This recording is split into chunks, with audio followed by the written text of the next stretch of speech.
Sedikit saya berbagi ya, yang guru-guru kami ajarkan itu, kalau berzikir pakai lisan, hatinya mesti nyambung. Karena itu kenapa bilangannya banyak, untuk melatih hati sampai nyambung. Gitu. Makanya disebut zikir. Zikir itu nyambung, artinya ingat.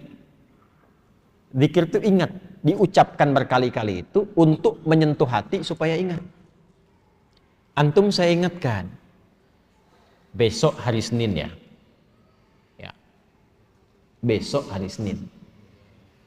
Besok hari Senin. Besok Bu hari Senin. 4 kali saya ingatkan, nggak ingat juga. Itu kalau bahasa Jepang itu tong teingen namanya. Masa 33 kali nyebut nggak ingat juga? Maka dari itu ulama itu karena tajam hatinya, firasatil mu'min haqqa. Firasat orang beriman itu kalau semakin dekat dengan Allah semakin tajam. Lihat si fulan datang ingin perbaiki hati. Ya, oh, udah kamu istighfar aja 100 kali. Kadang-kadang melihat, ya, oh ini keadaannya seperti ini. Ada seorang syekh di Saudi kejadian, itu ahli Quran, suka menerima setoran Quran. Nah ini bagus nih, satu kali datang seorang pemuda, mukanya udah kusut, banyak masalah. Datang ke syekh itu mengatakan, Syekh, aqrinil Quran, tolong bacakan pada saya Al-Quran. Pemuda ini benar tuh. Sebab kalau mau tenang, maaf ya, ada banyak masalah atau yang sedang dihadapi, jangan banyak curhat di tempat yang tidak benar. Ya, media sosial itu tempat yang tidak benar untuk curhat. Allah sudah berikan medianya, ruangnya ada, masjid, datang ke masjid. Antum baru masuk aja, sebagian ketenangan sudah hadir. Wudu, atau buka mushaf, ya, curhatkan kepada Allah. Innama ashku bathi wa huzni ilallah. Di surat Yusuf kan demikian. Anak ini datang ke masjid, udah benar. Datang ke syekhnya, teh tolong bacakan Al-Quran kepada saya. Ingin tenang. Kata syekhnya, saya sedang nerima murajaah ini dulu. Kamu ambil wudu, sholat dulu 2 rakaat di situ. Nanti setelah selesai saya bacakan kepada kamu Al-Quran. Ini kisah nyata. Dan dia ikut. Makanya kalau guru katakan, ikut saja sepanjang guru itu thiqah. Jangan banyak tanya. Kalau gurunya thiqah, sanad ilmunya tersambung pada Rasulullah, udah sami'na wa ata'na, bukan sami'na wa nanyaina. Kalau gurunya thiqah, itu thiqah. Makanya di Timur Tengah itu ada kualifikasi, ada ustaz, ada da'i, mubaligh, ada alim, ada mufti, ada qadhi. Kalau mufti sudah ngasih fatwa, jangan ditanya, itu aib. Apalagi ilmunya nggak nyampe. Ya, cuma problemnya kan di kita disebut ustaz semua. Sehingga sulit bedakan mana yang thiqah, mana yang tidak thiqah. Tapi kan kelihatan dari kapabilitasnya, latar belakangnya macam-macam. Kalau ada orang thiqah, ikuti. Itu diikuti wudhu beliau, langsung ke bagian terdepan sholat, saf depan. Nah, si guru ini ketika melihat itu, sengaja agak dilamakan tuh yang merajaah, tambah lagi sampai 30 menit.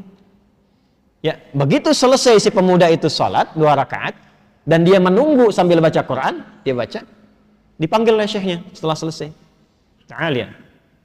Begitu datang, sekarang sudah selesai, saya ingin bacakan pada engkau Al-Quran. Apa kata anak muda itu? Sudah syekh, saya sudah merasa enak sekarang, terima kasih katanya. Tidak jadi dibacakan Quran, langsung pulang. Muridnya penasaran, syekh apa yang terjadi? Perhatikan baik-baik, jaga kalimatnya ya. Perhatikan baik-baik. Saya melihat ketika dia datang, itu rohnya sedang lapar. Rohnya sedang lapar. Ini bahasa majas maksudnya. Karena saat masuk tadi, mukanya itu kusut. Tapi begitu dia sholat, baca Quran, datang lagi mukanya sudah cerah. Kelihatan. Orang kan kalau punya beban, dengan tak punya beban, dari wajah kelihatan kan? Ya? Jawabannya sederhana. Saya melihat rohnya sedang lapar. Di tubuh manusia itu kan ada 3, ada fisik, ada akal, ada roh. Masing-masing butuh makanan. Fisik, makanan pokok. Ya, habis ini misalnya ada sarapan berjamaah, kalau ada, misal. Nah, itu untuk fisik. Untuk fisik. Ya. Ada yang untuk akal, itu ilmu. Iqra bismi rabbikal ladzi khalaq. Afala yanzuruna ilal ibili kaifa khuliqat atau afala yatadabbarunal Quran. Ngaji, belajar itu untuk akal. Tidak dipakai akalnya, tidak diberi makan, tidak belajar, tumpul. Itu pusing juga. Kalau ada orang sehari nggak belajar, itu tumpul, itu pusing itu. Makanya kalaupun tidak belajar, Allah tanamkan di telinga dan matanya supaya mendengar dan melihat, supaya ilmunya terisi. Jadi mendengar itu ada pengetahuan, melihat itu ada ilmu. Anak-anak jangan diperlihatkan yang tak penting, Bu, karena jadi ilmu awal untuk dia. Orang tua bicara kasar, terdengar anak ditiru karena ilmu dari situ. Yang pertama diberi itu pendengaran. Setelah itu tajam penglihatan. Apa yang dilihat, yang didengar, itu yang jadi ilmu. Nah, kita yang sudah balik menyiapkan waktu ngaji seperti ini. Jadi kalau anak-anak tuh mendengar. Saya waktu malam Jumat tuh masih ngisi itu offline. Itu pernah satu kali mengajar, ada anak jalan. Tuh bahagia mereka. Itu dunia anak-anak memang begitu. Jalan, ngobrol, naik ke pintu, bangku didorong-dorong, itu kan? Anak-anak ya, ingat, anak-anak tuh. Itu dunianya nggak apa-apa, nggak apa-apa. Satu kali orang tuanya mungkin melihat, wah ini khawatir mengganggu ke yang lain. Bagus orang tuanya. Dibawa keluar. Begitu mau dibawa keluar, saya bilang tunggu sebentar. Tunggu. Biar aja dulu, karena saya tidak merasa terganggu. Biar dulu. Boleh jadi orang tua yang menyimak pun, maaf, yang ditangkap tidak lebih banyak daripada anak itu yang kelihatan bermain. Saya tanya anaknya, dia mampu mengulang apa yang saya sampaikan. Yang bapaknya belum tentu bisa. Dari situ masuk ya tuh. Ilmu masuk dari situ. Nah, seperti halnya fisik butuh makanan, akal butuh makanan, ini roh pun butuh makanan. Karena roh itu sumbernya dari Allah, hanya Allah yang tahu. Allah yang siapkan menunya. Kalau akal sekarang bebas milih, karena universal, Allah tebarkan umum. Makanya jangankan yang muslim, yang non-muslim pun bisa belajar, bisa pintar juga. Makanan universal. Jangankan yang beriman, yang tak beriman pun makan juga secara fisik. Tapi roh ini nggak bisa dicari. Allah hidangkan langsung, karena sumbernya langsung dari Allah. Quran surah 17 ayat 85. Yas'alunaka 'anil ruh, qulir ruhu min amri rabbi.